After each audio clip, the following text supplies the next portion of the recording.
Hi, everybody. Thank you so much for coming. My name is Stacy, and I'm a bookseller and the events coordinator at Belmont Books.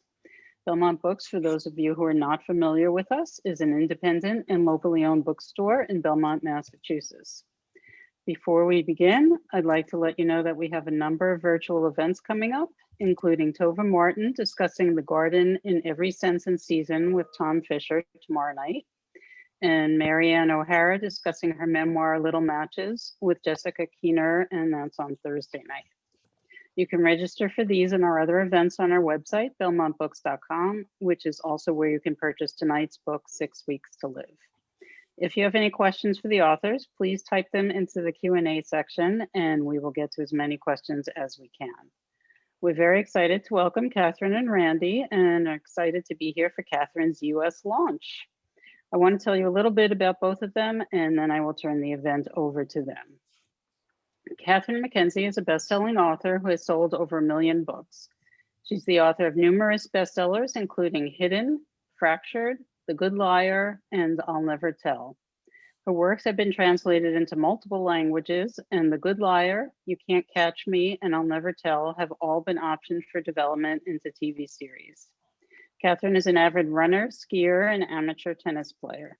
She lives and writes in Montreal, Canada, where she practiced law for 20 years before retiring to write full-time. Randy Susan Myers is the internationally best-selling author of 5 novels and a co-author of a book on parenting. Her books have been designated among the 10 best works of fiction in multiple years by the Massachusetts Center for the Book. Her novels have been translated into more than 26 languages. Randy loves to read books about social issues. She has tended bar, run a summer camp, resurrected a community center, and worked with batterers and victims of domestic violence. Randy lives in Boston with her husband, where she teaches writing at the Grub Street Writing Center.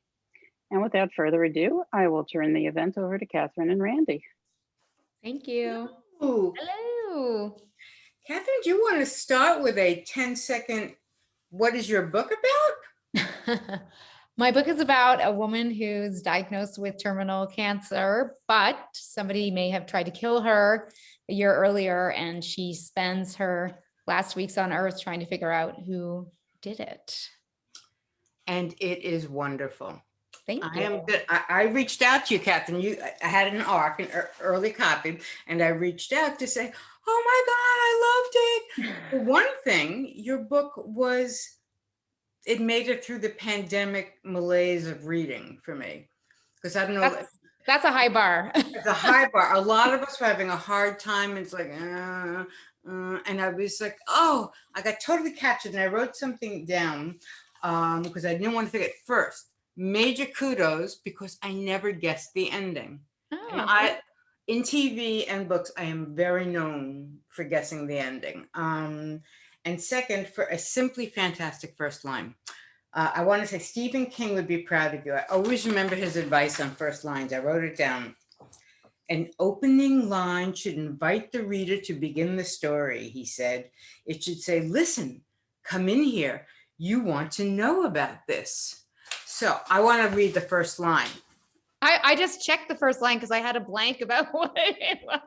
Oh, no, I have it already here. I hope you didn't change it since the ARC. No. I'm big on first lines. I really am. This is the first line, quote, such with a quotation. I'm sorry to have to tell you this, Jennifer, but you have a primary glioblastoma in your brain. That's the first line, which is, I think, simply wonderful. I like dropping people in the middle Yes. of a story. I think it's really important. It's always been important to me. And long ago, I likened it to, that reverse sound at the beginning of Sgt. Pepper's, that like inverse note. Mm-hmm. Where they've literally reversed a chord, and then I'm not going to look stupid and say, no, I don't know what you're talking about. You've heard it before, but exactly what you're talking about, Catherine. Okay, but they inversed a chord, and it's sort of like, no, and then, excuse my voice just cracked. Like I'm a teenage boy over here. Anyway, and so yeah, I just like to think of like I hear the noise, I pick my character up, and I just drop them down in the middle of the book. First lines are so important. It's true. and I work on them a lot. I mean, I work them and work them, work until I feel it and go, okay, that's it. Do you work on first lines a lot? I do. I mean, you know, that's often the first line that comes to me in a book. Like I know I'm ready to start writing the book when the first line comes to me. It doesn't, you know, sometimes it gets tweaked, but I think about, I'm not an outliner, I'm a pantser, but I do think about my books quite a bit before I start writing them. And that's when I know I'm ready to start writing, because I get some line of dialogue in the voice of the main character comes to me. And so I'd say 75% of the time, the first line of the finished book is actually the first line that I wrote of the book. Yep. Yeah.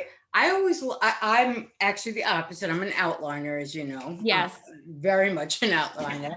But I also have the same thing where always know my books come to me with a flash, whatever they're going to be. It's some moment, something happens, and I say, ah.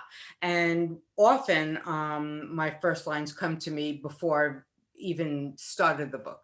And then it just rises. So much of writing, don't you feel, is matter whether you outline and research and do all these things, but there's an organicness that's almost impossible to describe to people. Yeah, definitely. And I think that's partly why I'm not a big outliner, is because I like that finding those organic pieces that often your subconscious is working on. And sometimes I'll like write something in the beginning of the book without really thinking about it. And then later that becomes a through line and I can tie it up together. And that's kind of the magic of writing, where the stuff sort of just happens. And, you know, I'm in control of it, but there is an alchemy to it at the same time, if that makes sense. I think so. And I think the alchemy can happen whether you're outlining or don't, because Right. I'm often amazed when suddenly, I remember this with The Murderer's Daughters, when I wrote the ending, and then I saw how much it reverberated back to the beginning in a way I had never planned.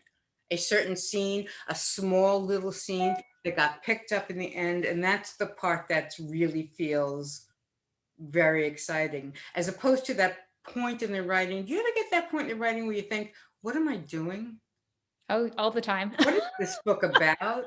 Why does anybody care? Why does everybody write better books than me? I mean, that's always interesting. So I want to ask you, I mean, we've known each other a long time, and I've read your books for a long time, and you pretend you've read mine. So that's Stop it. no. Do you find, no matter how disparate your books are, that there's obsessions, there are things you revisit over and over again? And what do you think yours are? I mean, sometimes people point them out to me and sometimes they don't. Like my sister reads most of my first books in first draft. And I think I had, like, at least in 2 books, I was doing something about, you know, that saying about fractals, like the flap of a butterfly wing and the Amazon can have an impact. And I use that analogy, imagery, whatever, into subsequent. My sister's like, just FYI, use this in your last book. You know? And I'm like, okay, I know, but it's on purpose. You know, I mean, it's like, I would say, I think I actually had a funny experience recently where, for different reasons, I went back and read parts of Spin, which was my first published book that I wrote in 2007, and it came out in 2007. Yeah, 2007. And it came out in 2010. And I also read part of Hidden, and it's still recognizably me, even though, you know, Spin is a rom-com, so very different than what I'm writing now. And Hidden's kind of like I always call that an emotional suspense book, but I can still see my voice, my writing in there. So hopefully that's what people who've read me and have stayed with me over the sort of evolution of my writing have seen too, that, you know, my voice has stayed the same, hopefully better, but, you know, has resonated as a writer, even if my stories have gotten more complex or darker or changed over time. How about emotional? I think that we revisit emotional things over and over again that are kind of like subtext that can go anywhere. I know for me, one of the things that I find, no matter what I do, I revisit certain family constellations and with somebody always feeling like the outsider over and over again. It's like, there's a lot of enemy. Somebody is suffering with Right. enemy. I'm never writing it out there, but that's something that I definitely visit. The outsider within, seeming like she fits in. What do you, Yeah. can you think I of think anything? I revisit secrets. I definitely have the theme of secrets, and that you don't know somebody, like you could live with someone your entire life and you don't necessarily know them. Or if you take this book, there are triplets, two of them who are genetically identical, and yet they still don't completely know one another.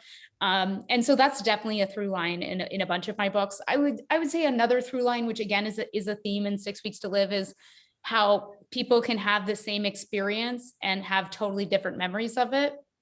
And I think that's something that, I've always noticed it in my own family. I'm one of 3. I'm the oldest. There's 7 years apart, 7 years of difference between me and my brother, who's the youngest, and my sisters in between. But when I practiced law, I did litigation, and obviously people come to see you in litigation, they're very upset and they're very attached to their version of the narrative of what happened, right?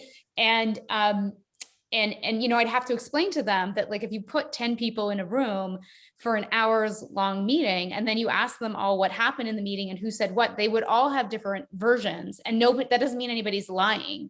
It's just that the way we absorb information and what we attach importance to has to do with our own personalities and how we were feeling that day and what the topics were. And so it doesn't mean people are lying necessarily just because they have 2 different versions of events. And so I like exploring that dynamic. And I guess a third theme, which again is in 6 weeks and is also in my book, I'll Never Tell, among others, is a lot of the time I think people have the pieces of the puzzle, and if they would just sit down and be able to have an honest conversation with one another, they would figure out what was going on. But their own history gets in the way. In families, it's so easy to like push somebody's buttons from 0 to like complete rage in 3 seconds, right? Because you've had a lifetime of practice at doing it. And I think that can get in the way of conversation. So those are some of the themes that I think that I explore a lot in my books, and are definitely in 6 Weeks to Live. I think, you and I do the part of exploring that with secrets. And I love the thing about families think things so different. You would think you wouldn't even have come from the same family. When I compare things with my sister, sometimes like, no, Mom never did that. Right. Right. But having multiple characters allows one to really give breath to that. And in this book, you really gave breath to a lot of the multiplicity of the mother and sisters. And B didn't have a point of view, did she? No. Which was fine. I thought 4 was enough. Yeah, I went up to 5 once, but the 5th one only came in for a small thing. Right, I remember that. I did 7 and I'll Never Tell. That was like my ultimate challenge to myself, but it worked in that book. I wanted to rein it in a little bit here. But yeah, I think also I like that idea of kind of visually taking a scene and then spinning through an event with everyone's perspective about what happened. Not that you get the same scene 4 times in a row, because that would be boring, but when they're examining stuff that happened in their childhood, or even what's going on in the present narration in the book, that they're all coming at it from different perspectives, and they're all seeing pieces of the puzzle. I always think of books as puzzles and maps. I don't have like all these visual cues, even though I'm not a visual reader, so I don't know why, but I like to think of my books as a puzzle that I'm putting together. It's a map. I'm filling out the map of the world that the characters live in, and by the end, the puzzle should be done and the map should be complete. That is so interesting. That I love the way writers always have different ways that they approach.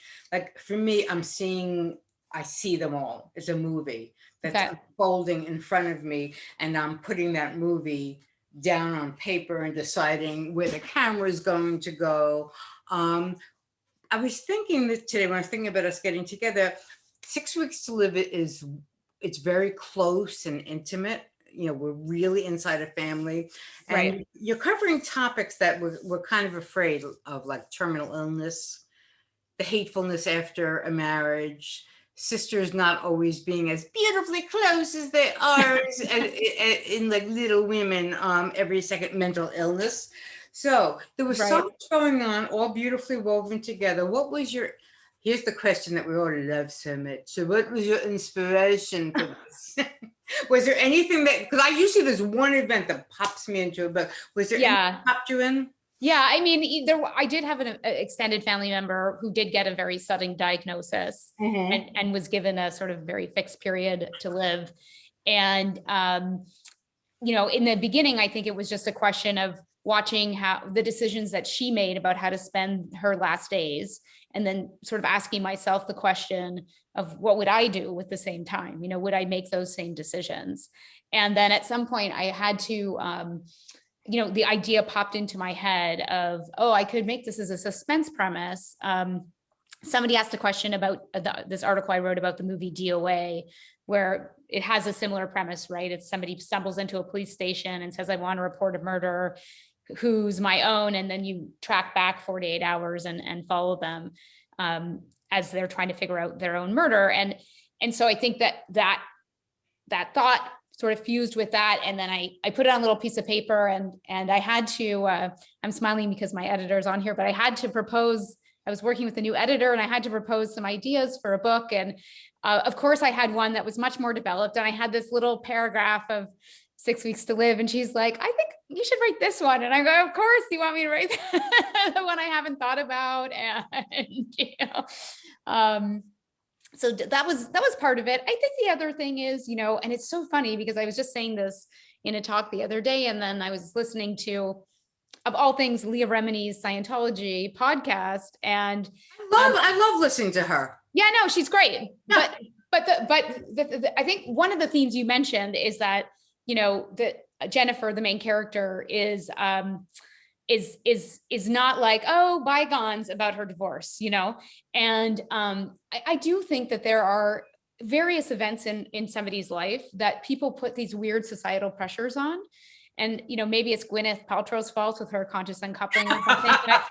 But there is this weird thing in society that if you get divorced, and no matter how terrible the divorce was or how terrible one person was and in the divorce, that you're supposed to put it behind you for the sake of the children, and that you somehow fail if you haven't done so. Whereas if you didn't have kids, nobody would care if you ever spoke to this person again, right? And I just thought that was so interesting. And then Leah Remini yesterday in this podcast I was listening to was actually saying that she thought it was so nice that Mike Rinder, who does the podcast with her, that his second wife is still friends with her first husband. It was like all the things that I hate that people say about divorce.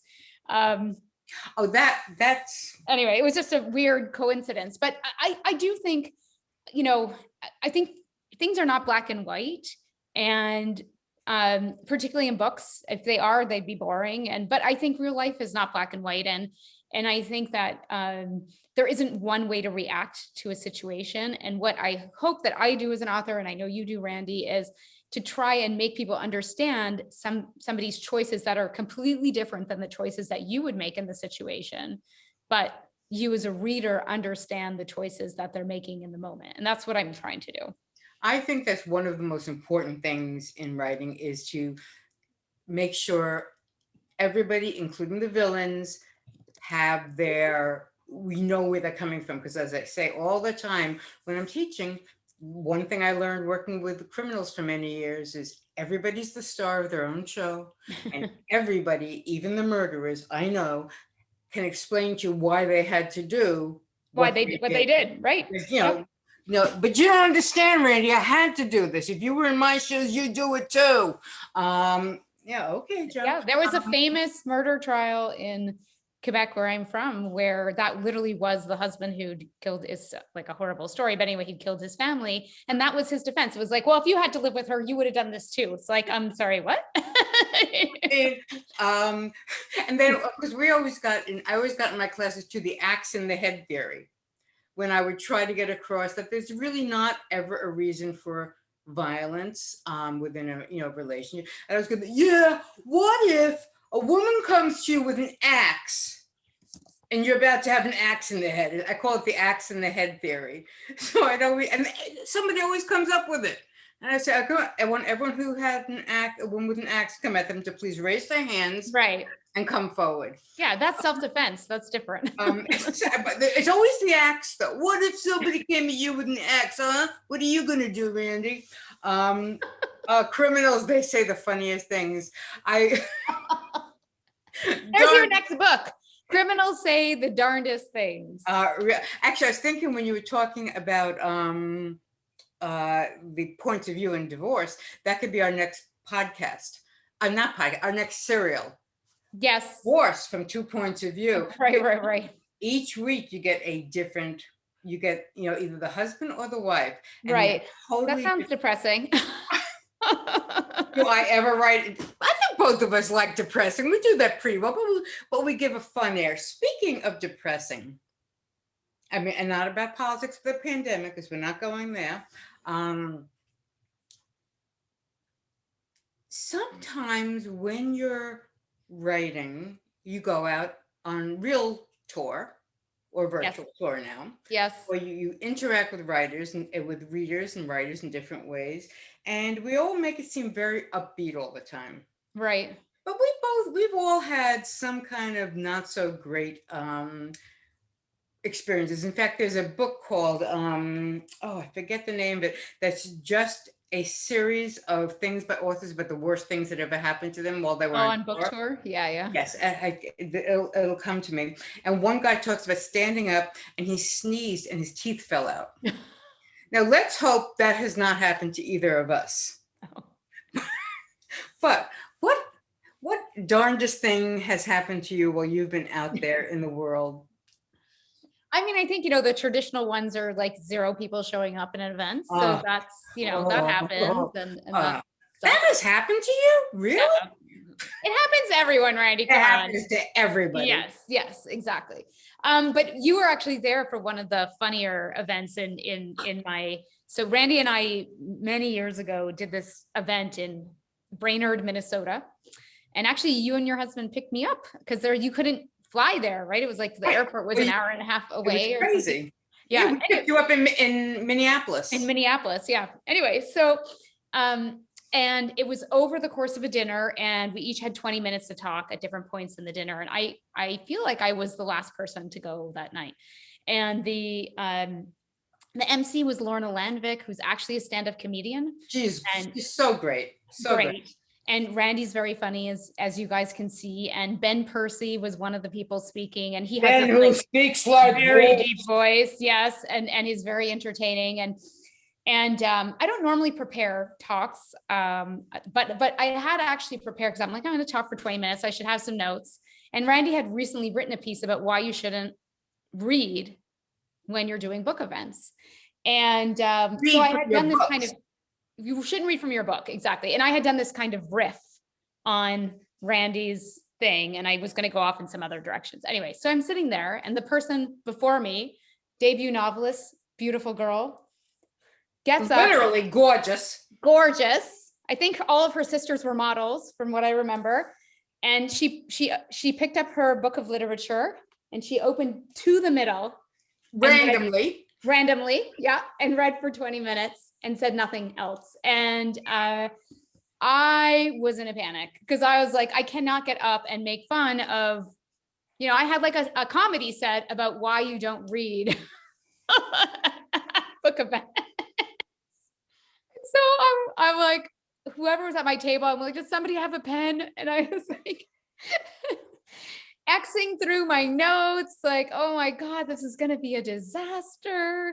And I literally have 0 memory of what I said that night and like 0 memory. I have 0 memory of so much of that night for many. Well, yeah, then we went to the bar afterwards, but And I remember what somebody. I know I won't, somebody asked who was it. I'm not going to say who it was, but yeah. But I do remember at the table, one of the men who had been a member said, Jesus, how many events with filled with middle-aged women do we have to do? I don't know if you remember that. I don't remember. I took umbrage and I said, I guess for as long as you want to keep earning any money, because who do you think buys the books? Right. And then we got into a nice little charming I don't think we've spoken to each other since then. But I love when Randy and I have not been invited back to this event. I actually did go back. I know, years okay, ago. fine. But I'll tell you two. There were two terrible things that happened to me. I was doing the first was with The Murderer's Daughters. It was my hardcover. I had not done many events yet. I was very nervous, and I was invited. But reading with Robin. Robin. Yeah, I did something with her this week, actually. Yeah, or last week. This was when she was first starting out, and she did a yearly fundraiser for breast cancer in this beautiful dress shop where they moved everything back. And Robin is a little bit just go with it. But I had not yet hit just go with it zone. I kept saying, but what do you want me to talk about? Well, whatever you want. So I wrote this very serious thing on domestic violence. Always upbeat, right? Coming from my work and blah, blah, blah. Nothing funny. So I'm there, and first of all, it was so hot. It was so hot, and I had dressed in layers, but it wasn't the kind of layers that you look good if you took any of them off. You had to keep every layer on. So there I am, schwitzing in my layers, between Jane Green, live and wearing some sleeveless sheath and diamonds, and on the other side is Anne. Oh God, I just had a senior moment. Anne, whose daughter died, very famous. We all know her, and it'll come to me. Somebody in the chat, please say her name. Anne Hood. Anne Hood. Thank you. I knew somebody would. So first, Jane Green gets up. And she does this hysterical thing about her and Hugh Grant. It was funny, really. I mean, it's a Hugh Grant story, so of course it's good. It's Hugh Grant and cooking for him, and I'm like, I'm getting hotter and hotter, knowing I'm feeling like the short little Jew from Brooklyn is suddenly with all the popular sorority girls. And then Anne gets up and she tells the heartbreaking story of losing her daughter. And both of them spoke about twice as long as Robin had. So by the time I got up, everybody's hot, everybody's sweating, and I'm going on and on about domestic violence, signs of a batterer, 10 ways to know if the guy you're dating is someone you shouldn't marry, perhaps. And I'm trying to go faster and faster. I'm just trying to do it. And I finally finish. And long lines with Anne, long lines with Jane. My book's only been out. It's a debut. A few weeks, Robin had happened. So I'm driving home with Jeff. And you know how nice my husband is, right? Super nice. Super nice. Never says an unkind word. And so I turned to him, I said, so hon, how did you think that went? And he turned to me. By now I have all the layers off. He says, well, it wasn't your best time. And in Jeff's speak, that meant I had bombed so bad. You had bombed hard. I bombed hard. So yeah, it's a story that's too long for this discussion, but I have a very long story, which I do tell, again, like a stand-up routine of me humiliating myself with James Fry. Many years ago. So at some point we'll have to have a drink and hear that story. Yeah. It's a long story. And I'll tell you my long one about being humiliated as in a very public setting. So we can both be humiliated. That's okay. Writers is about humiliation. We don't really know how to act in public. Definitely. So how does it feel on launch day today in the middle of a pandemic? This is different. Well, it's actually the second book I'm launching in the pandemic. So, oh my goodness gracious. I would say that this one actually feels better in a way than the first one. I think when the first one happened, it was near the beginning, and there was just so much uncertainty about what was going on, and I think that there is better, like, even though there are some parts of the world that are just disasters, and even some part of Canada that are disasters right now, I think in general, it feels like we're going in the right direction, or we will be there soon. So that helps. Actually I got my second COVID shot yesterday, and not feeling amazing today. So that gave me the excuse to not do what I should have been doing, which is editing my next book. And instead I just like sat on Twitter and Instagram all day long while people posted about my book. So it wasn't so bad. Have you binged at all? I mean, not on food. We've all binged on food. Have you done any serious TV binges? Oh gosh, I've watched everything. What was your best binge this pandemic? I think I really like Ted Lasso. I like The Queen's Gambit, and I then read the book. How the book hold up to it? The book is great. It's very similar. It's Oh, good. I'll really, have to get it. yeah. You know what there's a few tiny differences, but they basically made the book into the show. And I'm watching Mare of Eastman right now, which I think is Oh, I really love it. Mhm. We watched that the next. Can you believe that we have to wait a week for each? I know, one? right? They're just messing with us now. Yeah, really. It just doesn't seem right. Yeah. I think there's a new way of watching TV that's coming about where like Jeff and I don't seem to be able to watch different shows as much as like once we settle into a show, we have to give it all of our attention. We have to go all the way through. It's very Interesting. No, odd. I mean, I was always a big TV watcher beforehand, so I don't think that. I mean, have I watched more than I would have? Yes, because I have more time on my hands. But yeah, I mean, I love The Mandalorian. I watched all the new Marvel shows.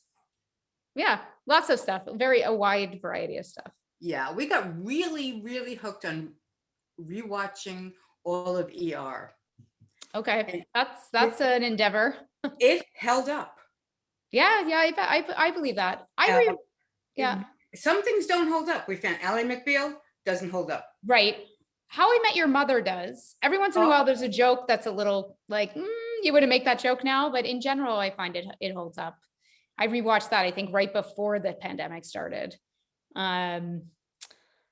Yeah, I mean, honestly, I watched Tiger King. I went through all the pandemic phases. I made bread. I watched Tiger King. We had the banana bread phase. Absolutely. I never can look at it. I don't think I ever want to look at a banana again. Absolutely. It looks like a lot of people are maybe wanting to say what they want to say.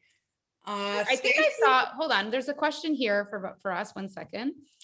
So to you both, how has the last year impacted your daily, any favorite reading wise you can suggest, and how did it impact your writing process? So for me, I actually quit my job, my other job, my law job in the middle of the pandemic last August. And so it definitely impacted my writing process because I used to write on the weekends, and now I actually try not to write on the weekends. Like, wow, not working 7 days a week, crazy concept. But what I found was because I used to only write on the weekends, I'd have the week for my subconscious to sort of work on what I was going to write next. And when I write every day, and it have those moments, so I have to now build in gaps into my writing. So weekends, for instance. So that's definitely made a difference. I work out way more than I used to because I only have one job now. I used to have two. So I do way less than I used to. And I'm bored. And I wonder, when things start opening up, like what is that going to look like? Like, is the energy that I used to have, is that going to come back, or, Yeah, I think that this has been a very interesting way to look into yourself. And as a writer, certainly, I was used to working at home because I was doing that and teaching. So obviously I had to switch my teaching online, but for writing, I was in the middle of a project when the pandemic came. And because I was doing the project with somebody else, is a book that I was working on with MJ Rose, with Elise. We both really threw ourselves into it, and I think became very obsessed with it. But I also know that I'm a very obsessive person. So it was really interesting to see how the obsessions came out. So I was just doing tremendous amounts of research. It was harder for me to start on my new book for a while, but the research became weird though. It's like I kept buying things and not reading them. It's like, so I have like a stack of things. But then I started gardening as though I were going to provide gardens for the world, and painting bamboo. So my friends would bring over their big stacks of bamboo, and I would paint each ring a different color. It was quite insane. Now I have crocheted blankets everywhere. So how it affected my writing was, I think I slowed down a little bit in a good way. I found myself breathing into all of my scenes in ways that was easier, just sort of slow, just like I teach my students, slow down, breathe into the scene, really feel it. And then I found that I got more into teaching. I love teaching, and I thought I would hate the Zoom, but I ended up spending far more time on each student than I ever thought I would. So in some ways it's been good, but I'm now scared of people, I think. Definitely. You know what? I handed in 6 weeks, like in the first week of March, and I went to New York to hang out with my friend Alyssa, who's on here, and to meet Caitlin, my editor, for the first time in person. So I was in New York like March 6th to 8th. And then I came home and the world closed down. So I was lucky because for that first 5 or 6 months, I only had to edit the book. And I really didn't write anything. I mean, I wrote a little bit of a sample for Editing is so much easier. Yeah, because yes, and I needed that break because it was just like the world felt smaller and the amount of stuff I could do felt smaller. But Actually, yes, I'm thinking now I really did all editing in those first couple of 3 or 4 or 5 months, because between reading the news, because I was keeping the world going by reading my 15 newspapers, right, and cleaning the apples before we ate them. Whoa. Yeah. So Hank, Philippi Bryant asked for 2 questions. She asked, what was my medical research for this book? You know what? It was a combination, honestly, of Google and Kate Moretti read an early version of the book, and she has a scientific background. And so she pointed out some stuff on there that wasn't working. And my sister also, who has more of a scientific background than I, did that. So, I mean, a writer friend of mine many years ago said, Google is your friend. And it really is true for writers. I don't know what you, Randy, I know you sort of go down research rabbit holes probably more than I do. I feel like with research, I want to do enough so that it's real enough that you can buy into my concept and to my premise. And it doesn't have to be like, the level of verisimilitude doesn't have to be the way it would actually be in real life. I think often the way things are in real life, we've been so corrupted by TV, particularly for some professions, that if you show the way it really is, they're like, no, that's not right. That's not how that works, So, so that's my goal, is to just make it real enough, and then to let it fall away. So that's that sort of delicate balance about how much research you do and how much you put into the book. So I probably do way less research than people would think. But I also, in my previous life, had a job where I had to assimilate large amounts of information very quickly and learn other people's professions very quickly, and then explain them to a third party. So I can use that skill to sort of distill and put into the book. And then I think she had another question. Oh, it was about, did my perception of my family member change? I mean, no, I really tried to divorce the book from my family member's experience, like who was not murdered, and did unfortunately pass away, and the book is dedicated to her. But I always try and do this, but in particular with this book, because unlike what normally happens, where I don't get my ideas from people that I actually know, because I really, really, really wanted to make that character as distinct from her as possible. And in a way kind of put her out of my mind when I was writing the book, because I didn't want to be constrained by what had happened to her or how she had reacted to things. So the reactions that Jennifer in this book has are just completely different than the experiences that my family member had. But, she, I thought, did things with grace. Again, she made different decisions than I did. But, I asked online a couple of weeks ago what people would do if they were given 6 weeks to live. And my sort of flippant response is, well, I go to the beach and people could come meet me there. But, people had really thoughtful answers. Many people said they would write letters to the important people in their life. Other people, there was a theme also of people doing things that they'd always been too scared to do, like skydiving, because, if you die skydiving, who cares, sort of thing. And I thought that was interesting. And I was like, okay, yeah, like we're all so different, right? We would just take the same amount of time and just do completely different things with it. Hi, skydiving. Yeah, not me. I'd still be too scared to do it. Catherine McCleary had an interesting question for both of us. What was our most difficult book to write and why? Wow. I know mine. That's if I'm going to be honest, which I hate being. I hate it. I mean, I'm a great liar.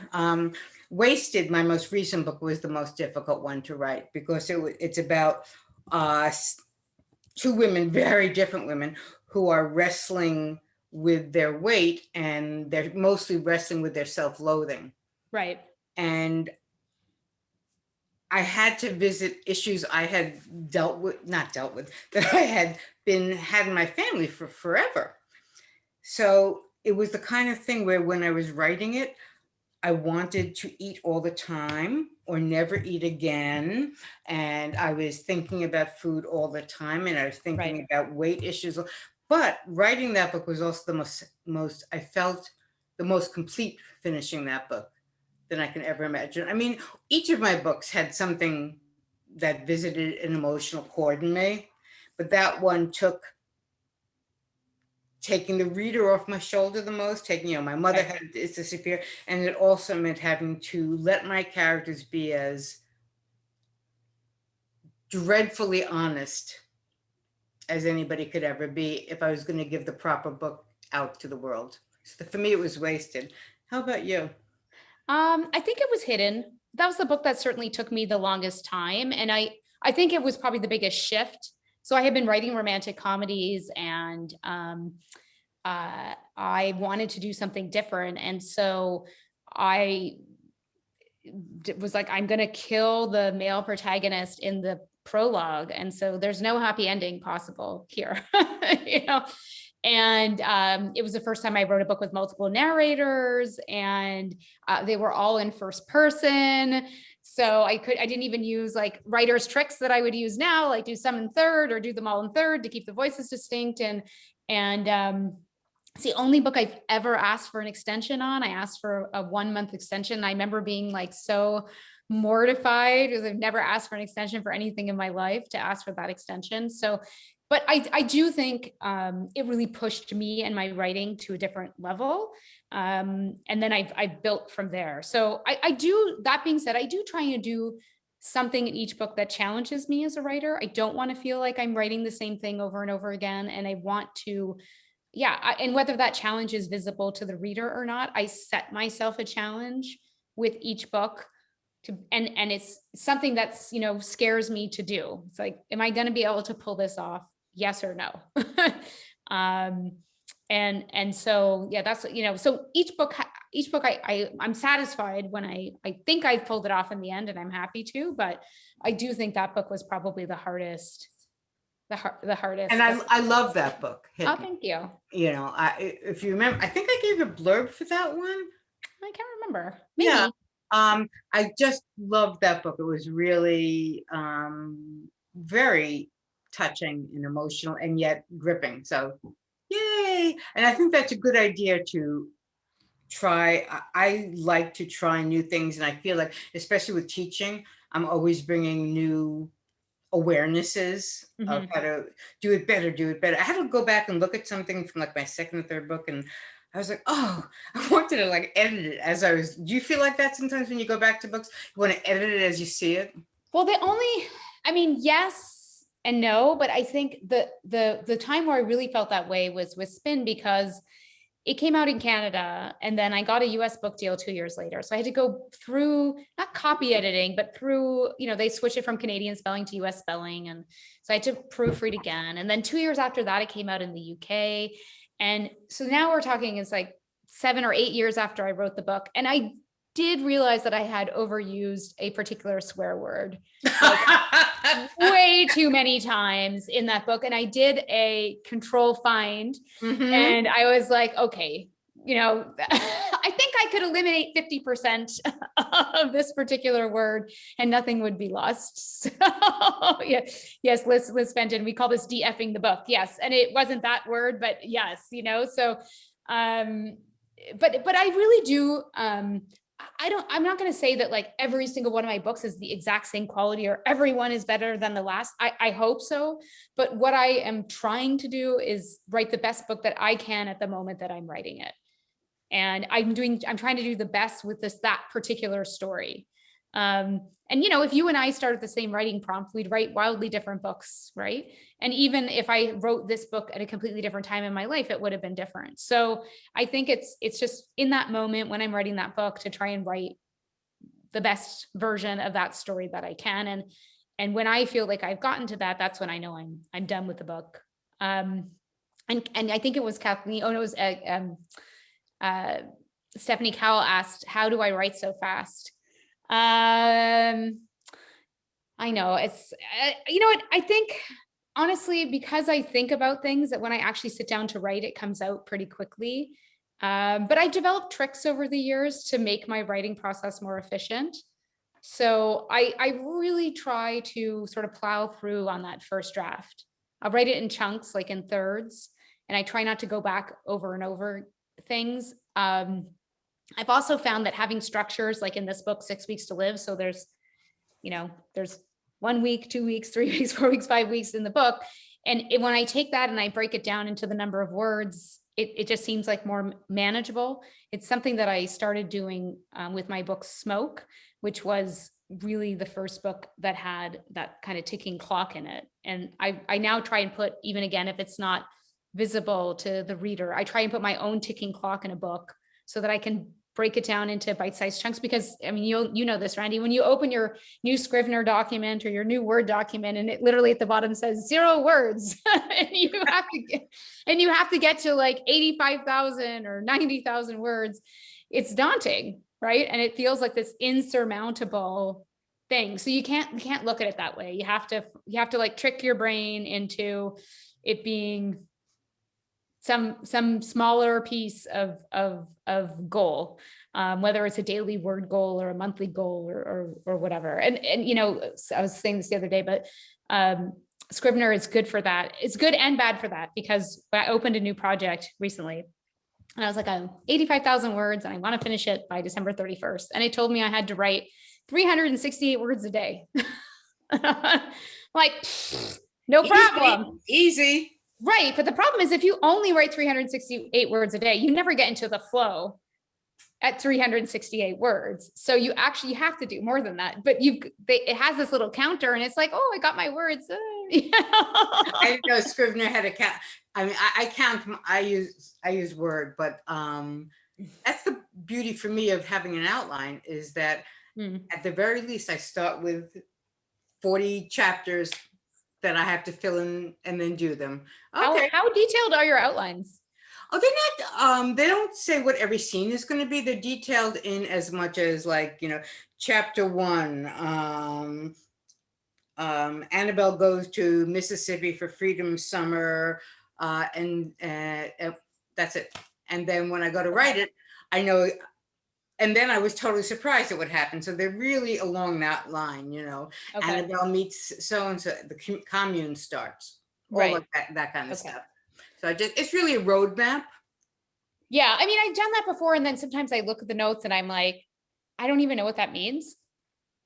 I've sometimes also had to write outlines, you know, when you submit on proposal to editors, you have to write an outline. And I did that for my book Fractured, and then I never looked at the outline again. And when I finished the book, I went back and looked at it and I was like, oh, there were some good ideas in here.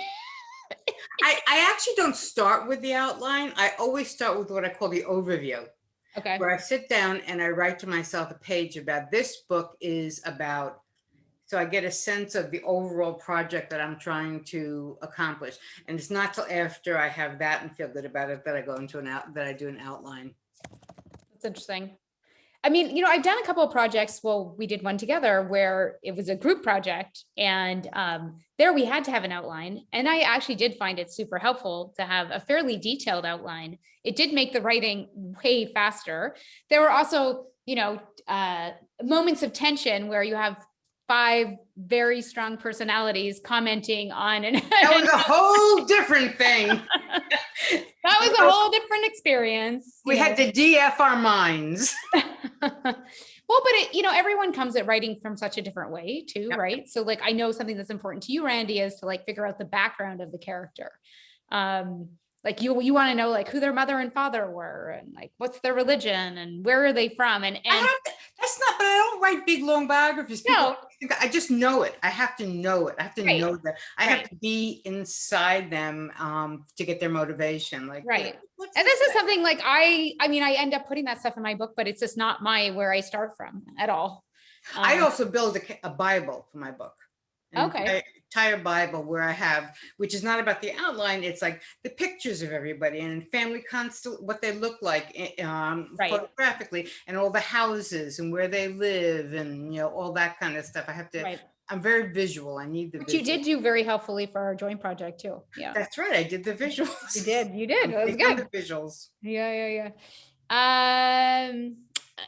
Hank asks, congrats on your, I'm just so blown away by this Anne Hank thing. I'm confused, but we'll talk about that another time, Hank. But congratulations on my instant Canadian bestseller. How did you hear about it? So I'm like the worst person. I'm Don't stop there. No, I'm just gonna say, everyone, I always see authors online who are like, I just got a text from my agent or my editor that I'm on the bestseller list. Oh my God. And I am literally I know what time the list drops, and I am literally online refreshing it. And so I'm always the one that tells everyone else on the team. And I feel kind of bad, but I can't help myself. So I found out because I was literally sitting refreshing the Toronto Star webpage until the list came up. The only difference between you, Catherine, and everybody else is that you're honest. Oh, that's what they're doing too. Oh, please. You're right. You're right. And if you think there's a chance, you're refreshing. There's just no doubt about it. You're right. Well, it looks like, well, I don't know where Stacy is. I hope she's not, but are there any more questions? There's Stacy. Here. Looks so cute there. Well, do we Yeah, have, does anybody have any other questions? We have a couple more minutes. You can see the lovely sunset behind me.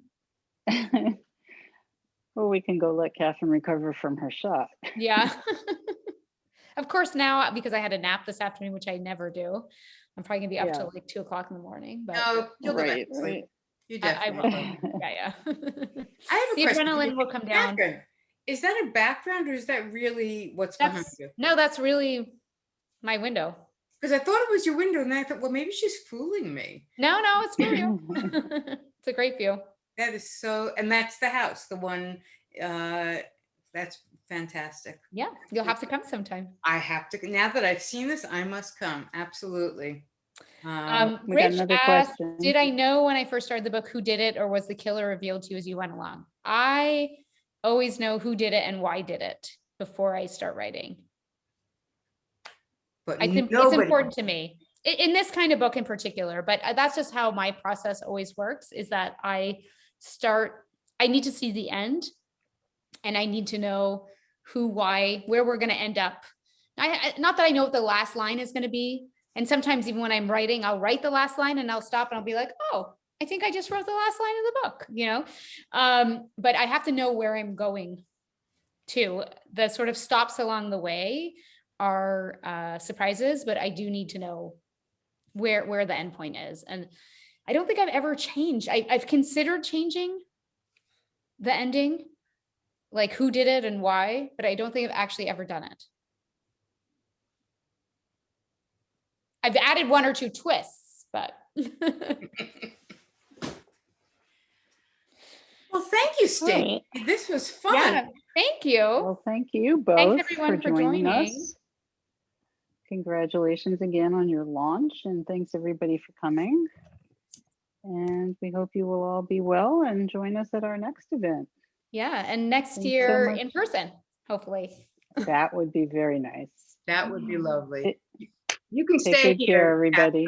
Catherine. You can stay at our house. Thank you. Go in I mean, I person. think I'm actually seriously thinking about doing a like actual road trip book tour next summer when my next book comes out. So There you I go. might take Well, you up on please that. make Belmont a Hey, stop. absolutely. We have 2 bathrooms. We don't mind inviting people to stay. You're more than welcome in. All right. We'll have a big Perfect. dinner for you.